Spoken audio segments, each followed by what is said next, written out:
नमस्कार दोस्तों, स्वागत है आपका हमारे YouTube चैनल पर। और कल रात से आज मॉर्निंग तक 4 स्नैक्स हमने रेस्क्यू किए, 2 ब्रोंज बैक ट्री स्नैक और 2 रसल स्वाइपर। तो दोस्तों, हमारा आज का जो वीडियो है, जैसा हमने कुछ दिनों पहले बताया था कि स्केल्स पर अब हम वीडियोस बनाने वाले हैं, तो ये हमारी सीरीज़ जो है अब आज से हम शुरू कर रहे हैं। पहला जो हमने स्केल्स के नाम वगैरह बताए थे, उससे आगे बढ़ते हुए आज का जो वीडियो होगा ये डेडिकेटेड रहेगा स्केल्स के बारे में। इंट्रोडक्टरी पार्ट रहेगा वीडियो का कि स्केल्स क्या होते हैं, क्यों होते हैं, किस लिए स्नेक्स में स्केल्स का मॉडिफिकेशन होता है, और ऐसे कौन कौन से और जानवर हैं जिनमें स्केल्स पाए जाते हैं, क्या इनके जीवन में योगदान है, और क्या वास्तव में अगर स्केल की जगह कोई और इनका बॉडी का स्किन का पैटर्न होता तो क्या होता। तो आइए शुरू करते हैं। तो दोस्तों, सबसे पहला सवाल आता है कि स्केल्स क्या है।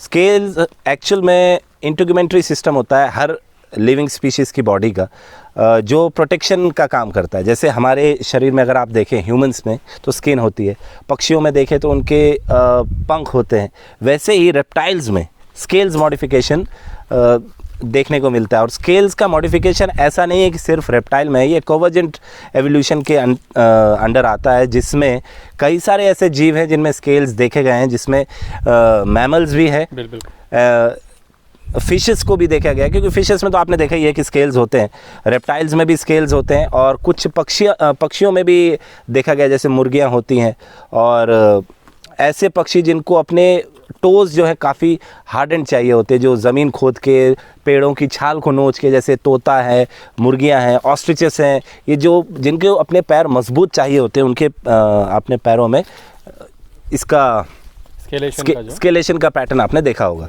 मैमल्स में अगर देखा जाए तो पैंगोलिन है, आर्माडिलोज है, इनमें स्केल्स फॉर्मेशन देखने को मिलता है, जो कि प्रोटेक्शन अगेन प्रोवाइड करता है। हम बाकी जानवरों पर नहीं जाएंगे, रेप्टाइल्स में और स्केल्स स्नेक्स में कैसे होते हैं इस पर आएंगे। तो मैं बताता चलूँ दोस्तों, स्नेक्स में जो स्केल्स होते हैं या रेप्टाइल्स में जो स्केल होते हैं, 3 तरीके के होते हैं। पहला होता है स्मूथ स्केल्ड, दूसरा होता है ग्रैन्युल्ड स्केल, और तीसरा होता है कील्ड स्केल। तो सबसे पहले बात करते हैं स्मूथ स्केल्स की।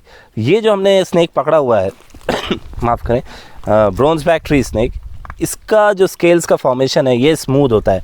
स्मूथ मतलब जब आप इसको फील करते हैं, जैसे मैं हल्का सा कोशिश करूँगा इसको फील करने की, तो आप देख सकते हैं कि इसका स्केल का जो पैटर्न है वो स्मूथ है। कहीं से आप इस तरफ से भी जा रहे हैं और इस तरफ से भी जा रहे हैं, तो ये पैटर्न जो है स्मूथ रहता है, एक के ऊपर एक ना होकर माइन्यूटली ये फिक्स होता है, और इस कारण ही दोस्तों ये स्मूथनेस इसमें फील होती है हमको। जितना ज़्यादा क्लोज होगा स्केल, उतना जो है इसमें स्मूथनेस आएगी। स्मूथ होने का दोस्तों फ़ायदा क्या होता है? स्मूथ स्केल ऐसा कहा जाता है कि लाइट को बेहतर रिफ्लेक्ट करता है। लाइट्स को बेहतर रिफ्लेक्ट करने के कारण, अभी आपने देखा होगा ब्रोंज बैक का, जैसे हमने स्केल्स को थोड़ा सा अपार्ट किया तो हल्का सा आपको ब्लूइश पैटर्न दिखा होगा, तो ये रिफ्लेक्शन ऑफ लाइट के कारण ही पॉसिबल हो पाता है। अनलाइक जो कील्ड स्नेक्स होते हैं, उनका थोड़ा सा वो लाइट को रिफ्लेक्ट ना करके अब्जॉर्ब कर देते हैं, ब्रेक कर देते हैं, जिस कारण ही आपने देखा होगा कि जो कील्ड स्केल्स वाले स्नेक होते हैं उनका कलर जो होता है वो थोड़ा सा डल होता है। ये अपनी अपनी महारत है, और अपने अपने जोग्राफिकल रेंज और एरिया के हिसाब से किसको छुपना है या किसको अपना रंग दिखाना है, स्केल का इनका चॉइस होता है। और ये बिल्कुल नहीं है दोस्तों कि स्केल्स का फंक्शन स्नेक में वैरी कर सकता है। ये ज़रूरी नहीं है कि ये स्मूथ स्केल्ड है तो ये पूरा स्मूथ स्केल्ड है, और कोई कील्ड स्केल है तो वो पूरा कील्ड है। जैसा ये एक एर्बोरियल स्नेक है, तो इसका अपर बॉडी जो स्केल्स हैं वो पूरे स्मूथ हैं, लेकिन अगर आप इसका मिड एब्डोमेन में आएंगे यहाँ पर, तो यहाँ पर जो थोड़ी सी रफनेस फील होती है, जब ये बेहतर ग्रिप के लिए मदद करता है दोस्तों, जब ये चाहते हैं पेड़ों पर चढ़ना। और चूँकि एर्बोरियल है, नाम ही इसका ट्री स्नेक है, ब्रोंज बैक ट्री स्नेक है, तो ये मोस्ट ऑफ द लाइफ अपनी जो है पेड़ों पर बिताना चाहता है, इसलिए निचला पार्ट जो होता है थोड़ा सा इसका कील्ड हो जाता है। तो चलिए दोस्तों, कील्ड स्नेक को अब लेकर आते हैं और स्मूथ स्केल्ड को हम रिलीज़ करते हैं। तो इसका थोड़ा सा स्पीड दिखाएंगे। हाँ, डेफिनेटली। इसे बुलेट नाम दिया जाता है, ट्रेसर बुलेट। और देखिए दोस्तों, थोड़ा सा स्पीड अप होकर स्लो हो गया है। और फिर देखें, फिर एक बार तेज़ तर्रार। अब तो दिखेगा भी नहीं और मैं मनोज जी से कहूँगा कि अब उसे जाने दें। तो दोस्तों कील स्नेक्स जो होते हैं, ऐसा माना जाता है थियरीज़ में कि कील स्नेक्स की स्केल्स होते हैं, कील इसलिए होते हैं ताकि उनको बेहतर ग्रिप मिल सके। चूँकि जनरली ये ग्राउंडेड होते हैं, ज़मीनी स्तर पर ज़्यादा करते हैं और बिलों में रहना पसंद करते हैं, तो ऐसे स्नेक्स के लिए ग्रिप होना बहुत ज़रूरी होता है। और ये ना सिर्फ एक फास्ट मूवमेंट में इनकी मदद करता है, बल्कि इनकी एक तरह से प्रोटेक्शन भी करता है, क्योंकि जब स्केल्स का उभार रहता है, जैसे मैं अगर आपको सामान्य भाषा में समझाऊं तो मान लीजिए जैसे ये बिल है और बिल से इनका जो स्केल्स होते हैं जब अंदर जाते हैं तो इस तरीके से आता है, लेकिन जब बाहर खींचते हैं तो ये क्रॉस हो जाता है।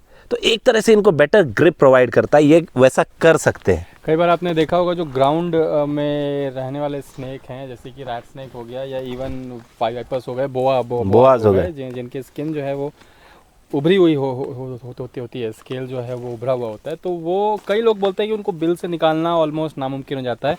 और ये सही भी है।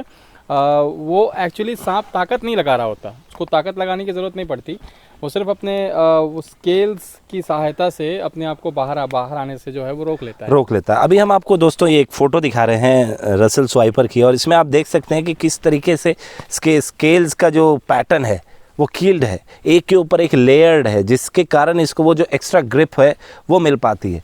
तो ऐसा कई थियरीज़ में ये भी कहा जाता है कि it helps in better locomotion और पानी काटने में ये बहुत मदद करता है। लेकिन ये थियरी तब गलत साबित हो जाती है जब नदियों के किनारे, तालाबों के किनारे मिलने वाले बहुत सारे सांप जो हैं वो स्मूथ स्केल्ड होते हैं। जैसे चेकर्ड कीलबैक है, वो भी स्मूथ स्केल्ड है। यहाँ आपने खास बात देखी होगी कि जो हमने ट्री स्नेक अभी पकड़ा था, उसका जो है अपर स्केल जो है वो उसका सॉफ्ट था और लोअर स्केल जो है कील्ड थे।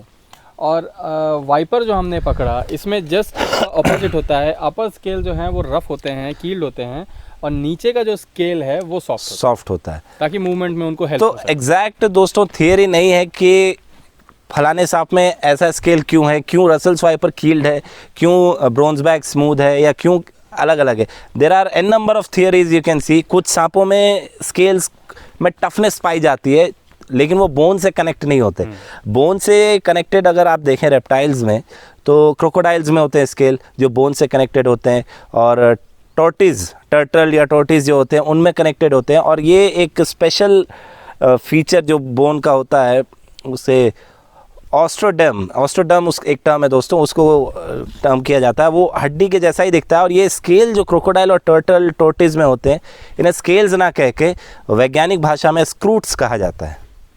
ये बहुत हार्ड शेल होते हैं जो इनको लंबे समय तक और बहुत सारी चीज़ों से इनकी जो है रक्षा कर लेते हैं। हमने देखा है कि कई सारे जीवों को जो है उनको तोड़ने में बहुत ज़्यादा ताकत लगानी पड़ती है। हाल फिलहाल में हमने एक मामला देखा जहां एक टाइग्रेस ने एक क्रोकोडाइल को मारने का जो प्रयास किया, मार दिया।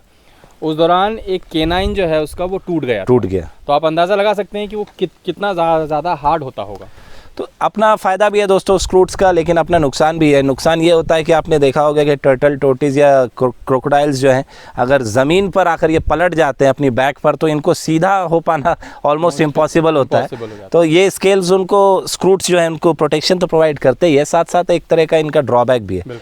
सो exactly there are no theories right now, या साइंटिस्ट के पास जैसा हमने बताया कि इस तरह की कोई थियरी नहीं है कि स्केल्स का मॉडिफिकेशन किसी स्नेक में किस कारण से होगा।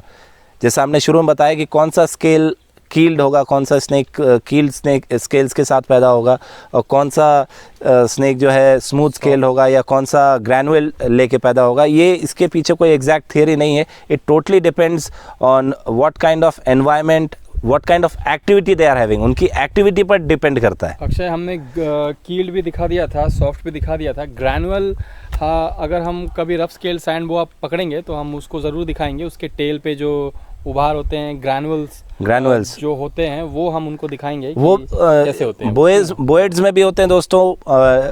मॉन्स्टर लिजर्ड्स जो होते हैं, मॉनिटर लिजर्ड्स जो होते हैं, उनमें होता है हीला मॉन्स्टर्स, उसमें काफ़ी कॉमन है दोस्तों। एलिफेंट ट्रंक स्नेक जो समुद्र के अंदर, पानी के अंदर पाया जाता है, एलिफेंट ट्रंक स्नेक, उसमें भी ये रहता है। एक्चुअली ये स्केल जो ग्रैनुअल्ड होते हैं ये एक तरह से बैगेज जैसा फील देते होंगे। जैसा आपने पाइथन्स में या बोएड्स में देखा होगा, जब वो मूव करते हैं तो थोड़ा सा एक रिंकल्स उनकी बॉडी में बनने लगते हैं, ये ग्रैनुअल पैटर्न के कारण तो होता है। आपको वो दाना फील होगा, वो ग्रैनुअल्स जो हैं वो आपको फील होगा। हमने आपको स्केल्स दिखाए दोस्तों, और स्मूथ स्केल भी दिखाए। ग्रैनुअल स्केल्ड स्नेक जब कैप्चर होगा तब हम डेफिनेटली आपको दिखाएंगे। तो आज के इस एपिसोड में दोस्तों जानकारी इंट्रोडक्टरी रही स्केल्स के बारे में। नेक्स्ट में जब हम आएंगे तब हम काउंटिंग पैटर्न लेके आएंगे कि कैसे आप वेंट्रल स्केल और सबकैजुअल स्केल्स की काउंटिंग करके आइडेंटिफाई कर सकते हैं कि कौन सा स्नेक मेल है, कौन सा स्नेक फीमेल है, किस कैटेगरी को ये बिलोंग करता है, क्या डिवीज़न होते हैं, क्या स्केल्स में और काउंटिंग होती हैं, ये हम आने वाले एपिसोड में बताएंगे। स्पीशीज और सब स्पीशीज भी। तो दोस्तों आज के लिए बस इतना ही। जय हिंद, वंदे मातरम।